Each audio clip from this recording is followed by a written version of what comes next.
Alors, bonsoir tout le monde. Déjà, Olivier, merci beaucoup. Comme tu dis, je trouve que c'est très important de respecter le travail, surtout des jeunes. Nous, les jeunes militants, on a fait certains choix, des choix professionnels surtout qui, si on n'était pas militants, si on n'avait pas notre éthique, si on n'avait pas nos valeurs à défendre, en fait, on aurait été dans d'autres espaces. En fait, c'est parfois des sacrifices qu'on fait, de justement rester... de respecter nos valeurs et notre éthique. Donc ça fait vraiment plaisir de voir que notre travail est reconnu dans les espaces, bon, on va dire militants, mais dans ces espaces-là, en tout cas, merci Olivier.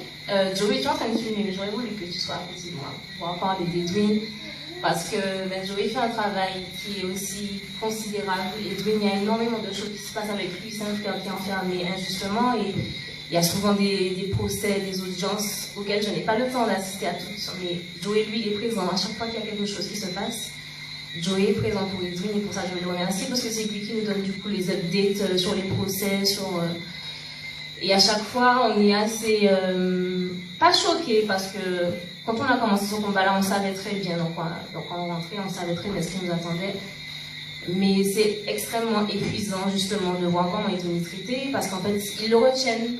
Ils n'ont absolument rien contre lui, ils n'ont pas de preuves, ils n'ont rien, mais ils le retiennent en prison et c'est super dur pour sa famille. Il a un enfant qui est né pendant qu'il est en prison. Il faut savoir que quand tu es en prison et que tu as un enfant qui naît dehors, c'est le parcours du combattant pour reconnaître ton enfant.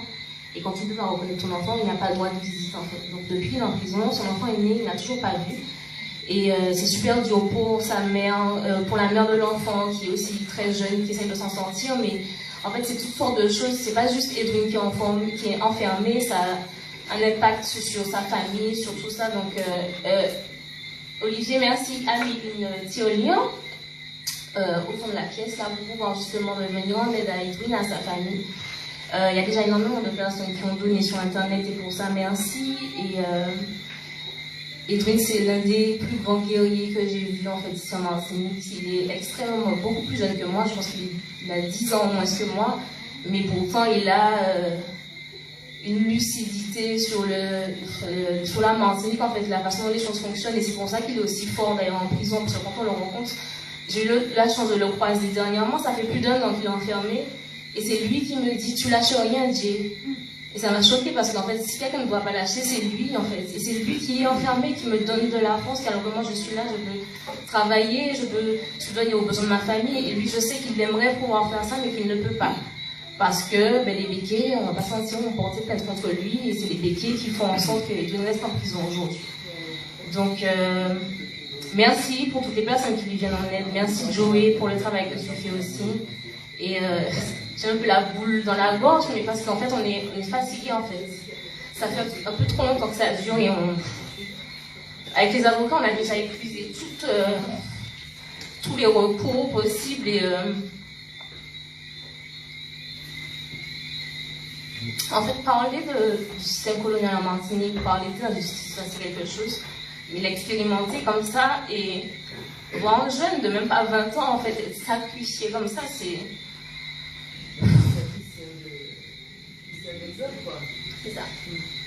Il voulait pas vraiment faire un exemple et c'est lui qui prend. Donc c'est super chiant, c'est super épuisant, mais on tient. Et Edwin, c'est lui qui tient le plus en fait. C'est lui qui est super fort, c'est lui qui on ne comprend même pas comment il peut. Il a les ressources en lui pour pouvoir tenir. Mais il tient. De notre côté, on continue à faire ce qu'il faut pour qu'il sorte. On continue à essayer de prendre soin de la mère de son enfant aussi comme on peut. Mais c'est une situation très compliquée, très dure. Donc, merci Olivier pour cette mise à l'honneur, parce qu'il mérite vraiment d'être mis à l'honneur. Et merci pour les personnes qui se battent pour que la Martinique sorte de ce système colonial-là. Merci tout le monde.